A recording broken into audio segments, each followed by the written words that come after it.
સાણંદમાં ઐતિહાસિક પળ, પીએમ મોદીએ સાણંદમાં દેશના પ્રથમ સેમિકન્ડક્ટર પ્લાન્ટનું ઉદ્ઘાટન કર્યું. ભારત હવે ચિપ મેન્યુફેક્ચરિંગમાં આત્મનિર્ભર બનવા તરફ આગળ વધશે. Made in India chip micron ટેકનોલોજીના પ્લાન્ટમાંથી ભારતની પ્રથમ સેમિકન્ડક્ટર મેમરી ચિપ લોન્ચ થઈ. વૈશ્વિક સપ્લાય ચેઇનમાં ગુજરાતનું કદ વધ્યું.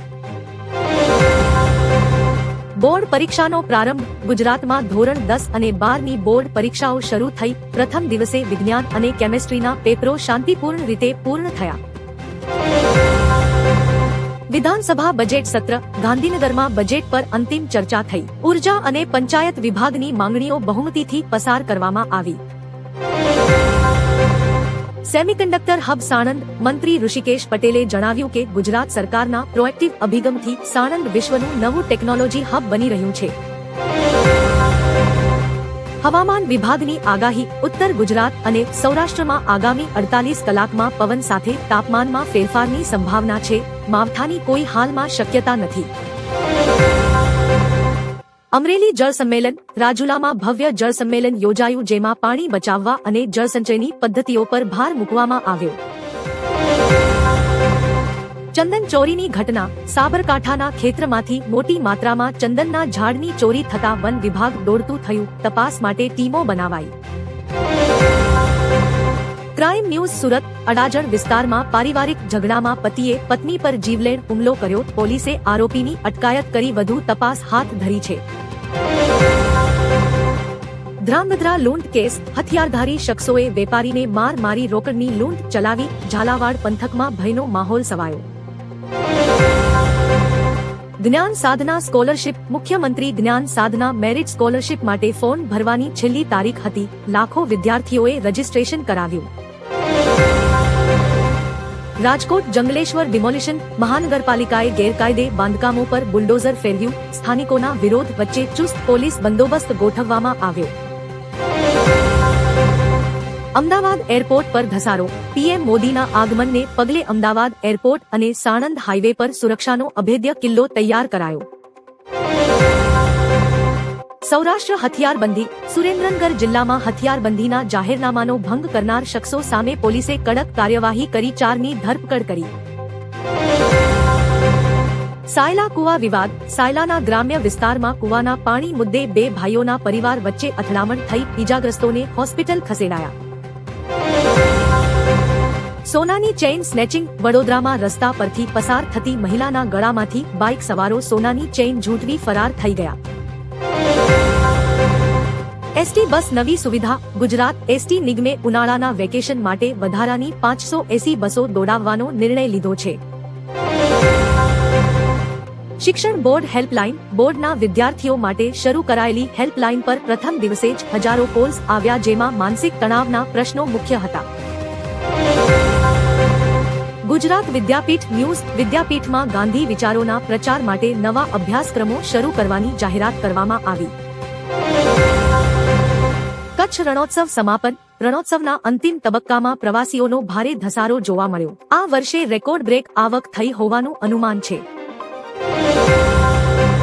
વડોદરા કેનાલ સફાઈ. નર્મદાની કેનાલોમાં કચરો ફેંકનારાઓ સામે તંત્ર લાલાંક કરશે અને દંડની વસૂલાત કડક બનાવશે.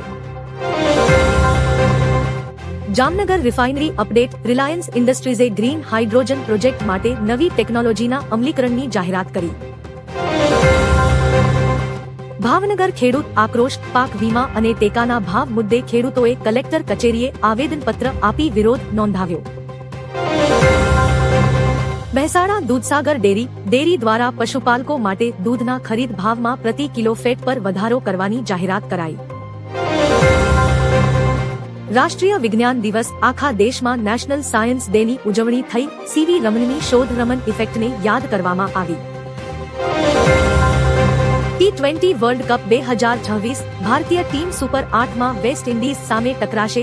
સેમીફાઇનલમાં પહોંચવા માટે ટીમ ઇન્ડિયા માટે આ મેચ જીતવી અનિવાર્ય છે. ઈરાનનો હુમલો. મધ્ય પૂર્વમાં તણાવ વધ્યો. ઈરાને સાઉદી અરેબિયા અને ઇઝરાયલ સહિત 7 દેશો પર મિસાઇલ હુમલા કર્યાની ખબરથી બજારમાં હલચલ. ભારતીય એડવાઇઝરી. પશ્ચિમ એશિયામાં યુદ્ધ જેવી સ્થિતિને પગલે ભારત સરકારે ત્યાં રહેતા ભારતીય નાગરિકો માટે ટ્રાવેલ એડવાઇઝરી જારી કરી. અરવિંદ કેજરીવાલને રાહત. દિલ્હીની કોર્ટે એક્સાઇઝ પોલિસી કેસમાં અરવિંદ કેજરીવાલ અને અન્યોને ડિસ્ચાર્જ કર્યા. કેજરીવાલ ભાવુક થયા. રેલટેક પોલિસી. રેલવે મંત્રીએ નવી રેલટેક પોલિસી જાહેર કરી. ટ્રેનોમાં એઆઈ આધારિત ફાયર ડિટેક્શન અને ડ્રોન સર્વેલન્સ વધારવામાં આવશે. ચંદ્રશેખર આઝાદ શહીદ દિવસ. વડાપ્રધાન મોદીએ ક્રાંતિકારી ચંદ્રશેખર આઝાદના શહીદ દિવસે તેમને શ્રદ્ધાંજલિ અર્પી અને તેમના સાહસને યાદ કર્યું.